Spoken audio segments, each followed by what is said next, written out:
अगर किसी के पास एक कमाल का बिजनेस आइडिया है, हम्म लेकिन उसे हकीकत में बदलने के लिए हम्म जेब में पैसे नहीं है, तो क्या होता है? ज्यादातर तो वो आइडिया बस एक आइडिया ही रह जाता है। बिल्कुल। लेकिन क्या हो अगर सरकार आपके उस आइडिया को पंख देने के लिए एक बड़ी रकम की मदद करे? आज हम सरकार के एक ऐसे ही कार्यक्रम की गहराई से पड़ताल करने वाले हैं। इसका नाम है प्रधानमंत्री रोजगार सृजन कार्यक्रम या पीएमईजीपी। हाँ, और हमारे पास इसके आधिकारिक दिशा निर्देश हैं। हम्म तो हम समझने की कोशिश करेंगे कि ये कागज पर जितना अच्छा दिखता है, क्या असल में भी उतना ही फायदेमंद है। तो शुरू करते हैं। देखिए, शुरू करने से पहले एक बात साफ करना बहुत जरूरी है। पीएमईजीपी सिर्फ एक, आप कह सकते हैं, लोन योजना नहीं है। अच्छा। इसका असली नाम है क्रेडिट लिंक्ड सब्सिडी कार्यक्रम। हम्म ये सुनने में थोड़ा भारी लगता है, पर इसका मतलब बहुत सीधा है।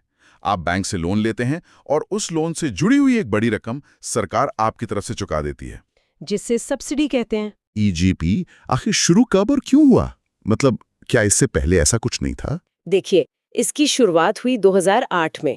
उस समय दो अलग-अलग योजनाएं चल रही थीं।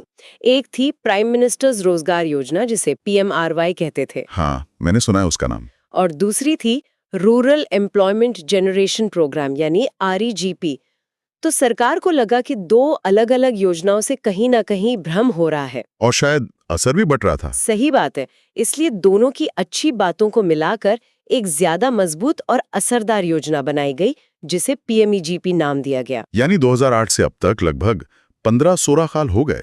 साफ है कि सरकार इसे लेकर बहुत गंभीर है। बिल्कुल, और जैसा कि दिशा निर्देशों में लिखा है, इसे हाल ही में 2025-26 तक के लिए आगे भी बढ़ा दिया गया है। लेकिन क्या इन सालों में इसके उद्देश्य वही रहे हैं या बदलते भारत के साथ उनमें भी कोई बदलाव आया है? सवाल बहुत अच्छा है। इसके जो मूल उद्देश्य हैं वो तो वही रहे हैं, लेकिन उनका दायरा और बड़ा हो गया है। दिशा निर्देशों में 4 मुख्य लक्ष्य बताए गए हैं। पहला, शहर हो या गांव, हर जगह नए स्वरोजगार के मौके पैदा करना। ठीक है। दूसरा, जो पारंपरिक कारीगर हैं, जैसे कुम्हार, बुनकर या फिर बेरोजगार युवा जो अलग-अलग जगहों पर बिखरे हैं, उन्हें एक साथ लाके खुद का काम शुरू करने में मदद करना। और तीसरा? तीसरा बहुत जरूरी है, गांव से युवाओं का शहरों की तरफ होने वाले पलायन को रोकना। अगर उन्हें गांव में ही काम मिलेगा तो वे शहर क्यों जाएंगे? सही बात है। और चौथा, इन कारीगरों और नए उद्यमियों की कमाई की क्षमता को बढ़ाना। ये सब सुनने में तो बहुत अच्छा लगता है, लेकिन किसी भी उद्यमी के लिए सबसे बड़ा सवाल वो पैसों का होता है। बिल्कुल। तो अब उस हिस्से पर आते हैं जो सबको सबसे ज्यादा उत्साहित करता है। इस योजना में कोई कितनी वित्तीय मदद की उम्मीद कर सकता है और सरकार का योगदान कितना होता है? यहीं पर इस योजना का सबसे बड़ा आकर्षण छिपा है। इसे आसानी से समझने के लिए हम इसे 2 हिस्सों में बांटते हैं, प्रोजेक्ट की लागत और उस पर मिलने वाली सरकारी छूट यानी सब्सिडी। ठीक है। अगर कोई मैन्युफैक्चरिंग यानी कुछ बनाने की यूनिट लगाना चाहता है, जैसे कोई फैक्ट्री? हाँ, तो उसके प्रोजेक्ट की कुल लागत 50 लाख रुपए तक हो सकती है। और अगर कोई व्यापार या सर्विस सेक्टर में, जैसे कोई दुकान, रेस्टोरेंट या कह लीजिए कंप्यूटर सेंटर खोलना चाहता है, तो उसके लिए? तो ये सीमा 20 लाख रुपए है। ठीक है, तो ये तो प्रोजेक्ट की ऊपरी सीमा हो गई। इसमें जो व्यक्ति आवेदन कर रहा है उसे अपनी जेब से कितना पैसा लगाना पड़ता है? यह इस बात पर निर्भर करता है कि आवेदक किस सामाजिक श्रेणी से आता है। अगर कोई सामान्य श्रेणी यानी जनरल कैटेगरी में है, तो उसे प्रोजेक्ट की कुल लागत का 10% खुद लगाना होगा। और अगर कोई विशेष श्रेणी में है, तो उसे सिर्फ 5% का योगदान देना होता है। एक मिनट, ये विशेष श्रेणी क्या है? इसमें कौन कौन शामिल हैं? विशेष श्रेणी का दायरा काफी बड़ा रखा गया है ताकि ज्यादा से ज्यादा जरूरतमंद लोगों को फायदा मिल सके। इसमें अनुसूचित जाति एससी, अनुसूचित जनजाति एसटी, अन्य पिछड़ा वर्ग ओबीसी, अल्पसंख्यक और महिलाएं भी? हाँ, महिलाएं, पूर्व सैनिक, ट्रांसजेंडर और विकलांग व्यक्ति, ये सभी शामिल हैं। सरकार ने इन वर्गों को आगे बढ़ाने के लिए उनका शुरुआती बोझ कम कर दिया है। ठीक है, तो आवेदक को 5 से 10% लगाना है, बाकी का पैसा बैंक देगा। लेकिन इस योजना का असली जादुई शब्द तो सब्सिडी है। वो जादुई आंकड़ा कितना है? सरकार असल में कितनी मदद करती है? अब आते हैं सबसे दिलचस्प हिस्से पर। सब्सिडी की दर 2 बातों पर निर्भर करती है। एक तो आवेदक की श्रेणी और दूसरा बिजनेस किस इलाके में लगाया जा रहा है, शहर में या गांव में। अच्छा, इसमें भी फर्क है। हाँ, अगर कोई सामान्य श्रेणी का व्यक्ति शहरी इलाके में यूनिट लगाता है तो उसे 15% सब्सिडी मिलती है, लेकिन अगर वही व्यक्ति ग्रामीण इलाके में यूनिट लगाता है तो सब्सिडी बढ़कर 25% हो जाती है। 10% का सीधा फायदा। बिल्कुल। और विशेष श्रेणी के लिए? विशेष श्रेणी के लिए ये आंकड़ा और भी बेहतर है। शहरी इलाके में 25% और ग्रामीण इलाके में 35%। 1 मिनट, 35%? ये तो बहुत बड़ी रकम है। चलिए इसे एक उदाहरण से समझते हैं। हाँ, जरूर। मान लेते हैं हमारी एक काल्पनिक उद्यमी है प्रिया। वो लखनऊ के पास एक गांव में रहती हैं और टमाटर सॉस बनाने की एक छोटी यूनिट लगाना चाहती हैं। मान लीजिए उनके पूरे प्रोजेक्ट की लागत 20 लाख रुपए है, तो प्रिया को कितने पैसे चाहिए होंगे? बहुत अच्छा उदाहरण है। चलिए प्रिया का हिसाब लगाते हैं। क्योंकि प्रिया एक महिला है और ग्रामीण इलाके में बिजनेस शुरू कर रही हैं, तो वो विशेष श्रेणी में आएंगी। ठीक है। प्रोजेक्ट की लागत है 20 लाख रुपए। सबसे पहले प्रिया का खुद का योगदान होगा सिर्फ 5%, यानी 1 लाख रुपए। 20 लाख का 5%, हाँ, 1 लाख। अब सब्सिडी की बात करें तो ग्रामीण इलाके में विशेष श्रेणी के लिए ये 35% है, तो 20 लाख का 35% हुआ 7 लाख रुपए। ये 7 लाख सरकार देगी। अच्छा। तो कुल 20 लाख में से 1 लाख प्रिया ने दिए और 7 लाख सरकार ने। बचे कितने? 12 लाख। ये 12 लाख रुपए प्रिया को बैंक से लोन के तौर पर मिलेंगे। वाह, मतलब प्रिया को अपना 20 लाख का सपना पूरा करने के लिए अपनी जेब से सिर्फ 1 लाख रुपए लगाने पड़े। ये तो किसी भी नए उद्यमी का आत्मविश्वास कई गुना बढ़ा सकता है। बिल्कुल। और ये कहानी यहीं खत्म नहीं होती। मान लीजिए प्रिया की यूनिट 2-3 साल में बहुत अच्छी चलने लगती है और वो उसे बड़ा करना चाहती हैं। हाँ, विस्तार करना चाहती हैं। तो इस योजना में विस्तार के लिए दूसरे लोन का भी प्रावधान है। मौजूदा और अच्छा प्रदर्शन कर रही यूनिट्स को अपग्रेड करने के लिए मैन्युफैक्चरिंग यूनिट के लिए 1 करोड़ रुपए तक। 1 करोड़ तक? हाँ, और सर्विस यूनिट के लिए 25 लाख तक का दूसरा लोन मिल सकता है। इस पर भी 15% की सब्सिडी मिलती है। इतनी बड़ी सब्सिडी और वित्तीय मदद देखकर तो कोई भी उत्साहित हो जाएगा। लेकिन यहीं पे अगला सवाल आता है, क्या कोई भी इसका फायदा उठा सकता है या सरकार ने कुछ खास शर्तें भी रखी हैं? मतलब कौन बन सकता है प्रिया? शर्तें बहुत सख्त नहीं हैं, बल्कि काफी सीधी और तार्किक हैं। पहली शर्त तो उम्र की है। आवेदक 18 साल से ज्यादा का होना चाहिए। ठीक है। दूसरी अच्छी बात, जो आपने पहले भी उठाई थी, कि इस योजना में कोई आय सीमा नहीं है। आपकी कमाई कितनी भी हो, आप आवेदन कर सकते हैं। और पढ़ाई लिखाई को लेकर कोई शर्त? हाँ, एक छोटी सी शर्त है। अगर प्रोजेक्ट बड़ा है, यानी मैन्युफैक्चरिंग में 10 लाख से ज्यादा या सर्विस सेक्टर में 5 लाख से ज्यादा का है, तब तो आवेदक का कम से कम 8वीं पास होना जरूरी है। सरकार का मानना है कि बड़े प्रोजेक्ट को संभालने के लिए थोड़ी बुनियादी शिक्षा जरूरी है। छोटे प्रोजेक्ट्स के लिए यह शर्त भी नहीं है। और कोई बड़ी बात जिसका ध्यान रखना हो? हाँ, 2-3 जरूरी बातें हैं। ये मदद सिर्फ नए प्रोजेक्ट्स के लिए है। अगर किसी ने पहले से किसी दूसरी सरकारी सब्सिडी योजना का फायदा ले लिया है, तो वो इसके लिए पात्र नहीं है। एक व्यक्ति एक ही बार फायदा ले सकता है? बिल्कुल। और दूसरा, एक परिवार से सिर्फ एक ही व्यक्ति इसका लाभ ले सकता है। यहाँ परिवार का मतलब है पति और पत्नी। ऐसा इसलिए ताकि योजना का लाभ ज्यादा से ज्यादा परिवारों तक पहुंच सके। ठीक है, तो मान लीजिए कोई इन सभी शर्तों को पूरा करता है। अब उसकी यात्रा शुरू होती है। आवेदन करने से लेकर हाथ में पैसा आने तक की प्रक्रिया क्या है?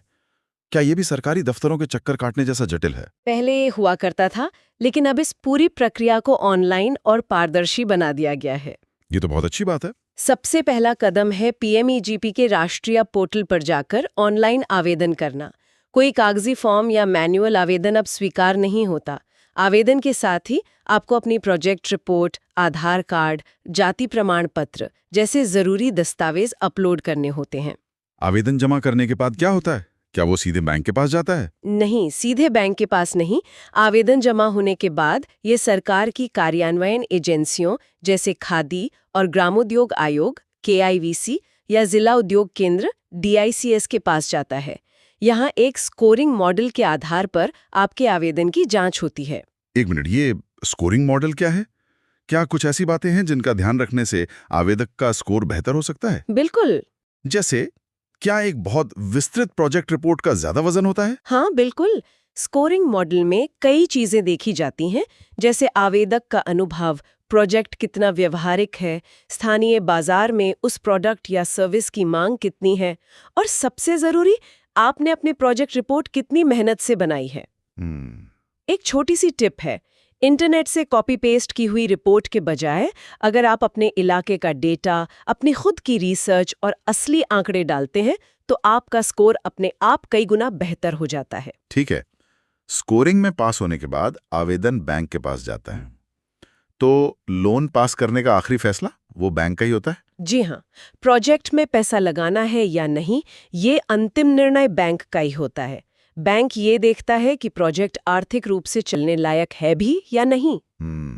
लेकिन यहाँ एक बहुत बड़ी राहत की बात है। आरबीआई के दिशा निर्देशों के अनुसार इस योजना के तहत 10 लाख रुपए तक के लोन के लिए बैंक किसी भी तरह की कोलैटरल या सिक्योरिटी, मतलब कोई जमीन या जायदाद गिरवी रखने की मांग नहीं कर सकता। बिल्कुल। कागज पर ये बहुत बड़ी राहत है, लेकिन हम सब जानते हैं कि जमीनी हकीकत अक्सर अलग होती है। क्या उद्यमियों को बैंकों से बिना सिक्योरिटी के लोन लेने में वाकई कोई परेशानी नहीं आती, खासकर छोटे शहरों में? देखिए, ये एक व्यवहारिक चुनौती है। नियम तो हैं, लेकिन कई बार बैंक मैनेजर वो आनाकानी करते हैं। यहीं पर आपकी प्रोजेक्ट रिपोर्ट काम आती है। अच्छा। अगर आपकी रिपोर्ट मजबूत है और बैंक को ये विश्वास हो जाता है कि आपका बिजनेस चलेगा और आप लोन चुका पाएंगे, तो उनके लिए मना करना मुश्किल हो जाता है। मान लेते हैं कि बैंक लोन के लिए तैयार हो गया, इसके बाद क्या होता है? लोन की रकम मिलने से ठीक पहले एक और जरूरी पड़ाव आता है, उद्यमिता विकास कार्यक्रम यानी ईडीपी की ट्रेनिंग। ट्रेनिंग? हाँ, ये कुछ दिनों की एक अनिवार्य ट्रेनिंग है जिसमें नए उद्यमी को बिजनेस चलाने की बारीकियां सिखाई जाती हैं, जैसे मार्केटिंग कैसे करें, हिसाब किताब कैसे रखें, सरकारी नियम क्या हैं। ये एक तरह से बिजनेस की दुनिया में उतरने से पहले की तैयारी है। और फिर आखिर में लोन और वो जादुई सब्सिडी। हाँ, ईडीपी ट्रेनिंग पूरी होने के बाद बैंक लोन की पहली किश्त जारी कर देता है। अब आती है सब्सिडी की बात। सरकार से मिलने वाली सब्सिडी, जिसे मार्जिन मनी भी कहते हैं, वो सीधे आपके हाथ में या आपके बैंक खाते में नहीं आती। तो फिर बैंक उस सब्सिडी की रकम को आपके ही नाम पर 3 साल के लिए एक फिक्स डिपॉजिट यानी टीडीआर में रख देता है। अच्छा, तो ये 3 साल की लॉक इन अवधि है। ये शर्त सुनने में थोड़ी सख्त लगती है। इसके पीछे सरकार की क्या सोच है?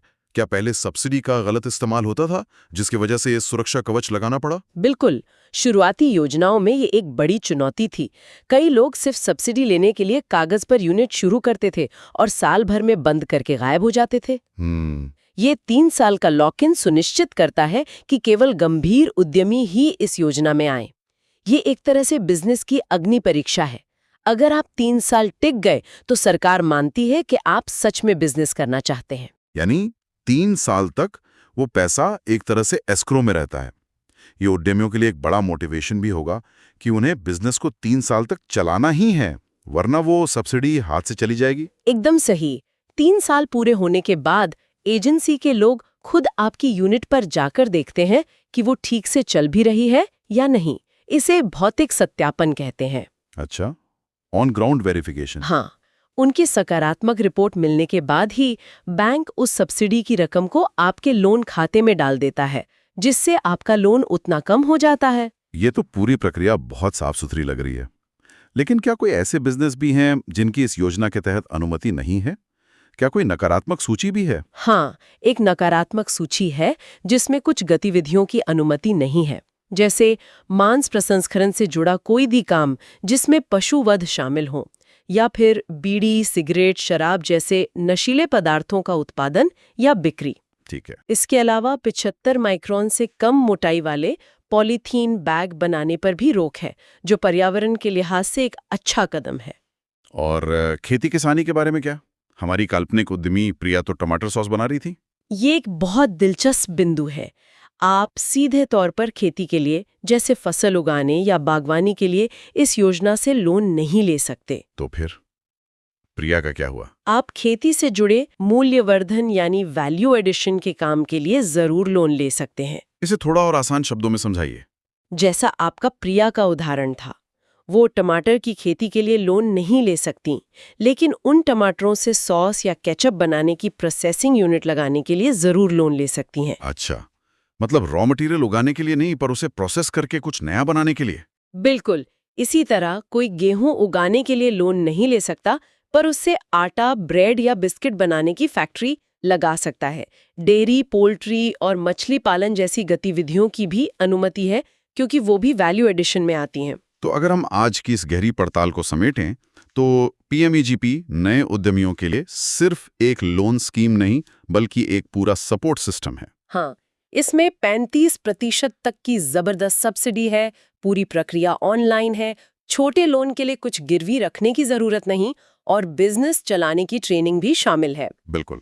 और इसका अंतिम निष्कर्ष यही है कि ये योजना सिर्फ पैसा देकर अपनी जिम्मेदारी खत्म नहीं करती।